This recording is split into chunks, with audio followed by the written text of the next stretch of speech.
Hello all. जसं की तुम्ही मागच्या आपल्या स्लाइड वरती बघूच शकता की आरोग्य विभाग भरतीमध्ये 2026 मध्ये जी काही 5223 पदांची निर्मिती झालेली आहे. ठीक आहे, आता ही जाहिरात कधी येईल, काय येईल ह्याच्याबद्दल सविस्तर आपण पुढच्या स्लाइड्स वरती पाहणारच आहोत. पण आरोग्य विभागाच्या ज्या काही त्याच्यामध्ये पदे असतील त्याच्याबद्दल तयारी करणाऱ्या विद्यार्थ्यांसाठी आता हे खूप मोठं म्हणजे ह्याच्याद्वारे तुम्हाला कळायला पाहिजे की आता आपल्याला तयारीला लागावं लागेल. जाहिरात कधी सुद्धा येऊ शकते. बघा आता तुम्हाला कळेल ह्याच्यामध्ये शासनाच्या निर्णयामध्ये राज्यातील 50% व त्यापेक्षा अधिक बांधकाम पूर्ण झालेल्या नवनिर्मित व श्रेणीवर्धित एकूण 259 रुग्ण संस्थांसाठी शासन निर्णय संदर्भ क्रमांक 1 ते 3 मधील पदांच्या आकृतीबंधानुसार आवश्यक असलेल्या 7955 पदांपैकी वेळोवेळी उच्चस्तर सचिव समितीने यापूर्वीच मान्य केलेले 2732 पद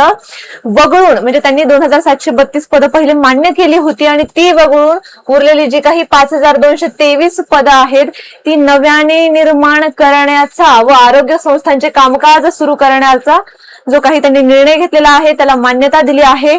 याच्यावरून तुम्हाला कळलं असेल की आरोग्य विषयक जे काही त्याच्यामध्ये पदे येतात, ठीक आहे, आरोग्य सेवक असेल आणि इतर काही आरोग्य विषयक पदे असतील याच्याबद्दल लवकरात लवकर एक मोठी जाहिरात येऊ शकते. सो जाहिरात आल्याच्या नंतर अभ्यासाला लागायचंय की जाहिरात येणार आहे हे आपल्याला माहिती आहे. सो आतापासून अभ्यासाला लागायचंय, हे तुमच्या हातात आहे. सो आपल्याला थोडाही वेळ वाया न घालवता आपल्याला पूर्णपणे ह्याच्या अभ्यासाच्या तयारीला लागायचं आहे. बघा इथे 5223 जी काही नवीन पद निर्मितीस मान्यता दिलेली आहे याची सविस्तर माहिती आपण घेऊयात. बघा या निर्णयाची पार्श्वभूमी आणि उद्देश काय आहे.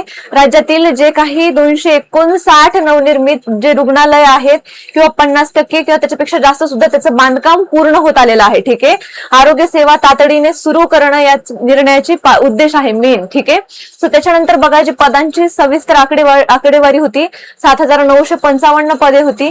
याच्यातून एकूण आवश्यक पदे हे 2732 पहिलेच मान्य केलं होतं आणि आता नव्याने निर्माण होणारी 5223 पद आहेत. ठीक आहे, त्याच्यानंतर बघा नोकरीची संधी कोणासाठी आहे.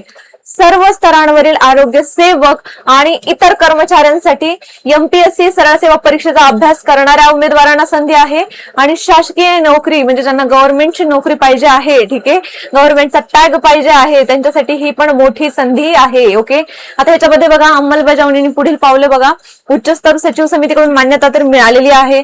आरोग्य विभागाकडून लवकरच पदभरतीची प्रक्रिया सुद्धा ते सुरू करणार आहेत, म्हणजे जाहिरात सुद्धा लवकरात लवकर येणार आहे आणि नवीन रुग्णालय कार्यरत होणार आहे. ठीक आहे, जेवढे नवीन रुग्णालय कार्यरत होणार तिथे काम करणाऱ्या लोकांची संख्या सुद्धा वाढवावी लागत असते. सो आपल्याला ही खूप मोठी सुवर्ण संधी आहे. लवकरात लवकर आरोग्य विभागाकडून खूप मोठी जाहिरात येण्याची दाट शक्यता आहे आणि याच्याबद्दल आपण सविस्तर अभ्यास आपल्या चॅनलवरती करत असतो. सर्वांनी डिटेल लेक्चर्स करायचे आहेत आणि आपल्याला प्रत्येक नोटिफिकेशन साठी आपल्या चॅनलला सबस्क्राईब करून ठेवायचं आहे. ठीक आहे, सो कोणतीही तुमच्याकडे जी काही येणारी अपडेट असेल किंवा परीक्षे संबंधित जे काही सेशन्स असतील ते तुमचे मिस होणार नाहीत. सो सर्वांनी याची शाश्वती घ्यायची आहे. आपल्याला परीक्षेची जाहिरात आल्याच्या नंतर नाही तर सर्वात आधीपासून पूर्ववत तयारी चालू करायची आहे.